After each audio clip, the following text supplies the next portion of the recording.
नमस्कार दोस्तों, आज हम आपके लिए विज्ञान के 21 अति महत्वपूर्ण प्रश्न लेके आए हैं जो आपको आगामी परीक्षाओं के लिए बेहद ही उपयोगी साबित होगा। तो आइए शुरू करते हैं। पहला प्रश्न से, केंद्रक की खोज किसने की? तो उत्तर है रॉबर्ट ब्राउन ने। अगला प्रश्न है, वायुमंडल में सबसे अधिक मात्रा में पाए जाने वाला अक्रिय गैस कौन सा है? तो उत्तर है ऑर्गन। अगला प्रश्न है, प्रकृति में पानी के सबसे शुद्ध रूप का क्या नाम है? तो उत्तर है वर्षा का पानी। अगला प्रश्न है, धोवन सोडा का रासायनिक नाम क्या है? तो ये है सोडियम कार्बोनेट। अगला प्रश्न पे चलते हैं, कार्बन डेटिंग विधि में किसका अध्ययन किया जाता है? तो उत्तर है जीवाश्मों का। कास्टिक सोडा का रासायनिक नाम क्या है? तो इसका नाम है सोडियम हाइड्रोक्साइड। अगला प्रश्न पे चलते हैं, मानव द्वारा संश्लिष्ट किया गया पहला रेशा कौन सा है? तो उत्तर है दोस्तों नायलॉन। अगले प्रश्न पे चलते हैं, चींटी में कौन सा अम्ल पाया जाता है? तो उत्तर है फार्मिक अम्ल। अगला प्रश्न, दूध में कौन सा अम्ल होता है? तो उत्तर है इसका लैक्टिक अम्ल। पुनः अगले प्रश्न पे चलते हैं, खाद्य पदार्थों के संरक्षण में किस अम्ल का प्रयोग किया जाता है? तो इसका आंसर हो जाएगा बेंजोइक अम्ल। अगला प्रश्न पे चलते हैं, वाटर गैस किन गैसों का मिश्रण है?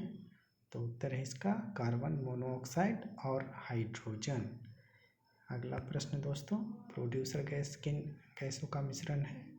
इसका उत्तर हो जाएगा कार्बन मोनोऑक्साइड और नाइट्रोजन।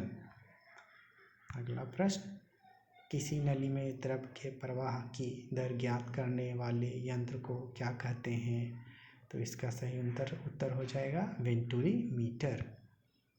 अगला प्रश्न पे चलते हैं, न्यूटन की गति के किस नियम से बल की परिभाषा मिलती है? तो ये प्रथम नियम से मिलती है बल की परिभाषा। अगला प्रश्न पे आते हैं, प्रकाश तंतु या ऑप्टिकल फाइबर किस सिद्धांत पर कार्य करता है? तो ये दोस्तों प्रकाश के पूर्ण आंतरिक परावर्तन के सिद्धांत पे कार्य करता है। पुनः चलते हैं अगले प्रश्न पे, गाय के दूध का रंग किस कारण पीलापन लिए होता है? तो एक कैरोटीन के कारण पीलापन लिए होता है। अगले प्रश्न पे चलते हैं, शरीर के किस अंग में पित्त का निर्माण होता है? तो ये होता है यकृत में।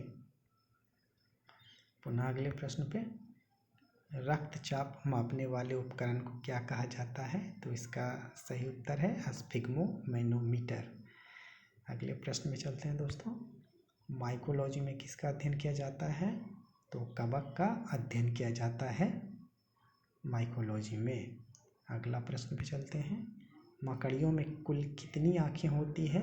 तो ये कुल आठ आँखें होती है मकड़ियों में। अगले प्रश्न पे चलते हैं, मोटर कारों में चालक के बगल में पीछे के दृश्य देखने के लिए किस दर्पण का उपयोग किया जाता है? तो ये दोस्तों उत्तल दर्पण का उपयोग किया जाता है। तो ये कुछ प्रश्न थे दोस्तों जो आपको आगामी परीक्षाओं में बेहद उपयोगी होंगे। उम्मीद करते हैं कि आपको ये वीडियो पसंद आया होगा। अगर वीडियो पसंद आता है तो सब्सक्राइब कीजिए, लाइक कीजिए। अगर नहीं पसंद आता है तो डिसलाइक कर सकते हैं। इसी के साथ धन्यवाद दोस्तों।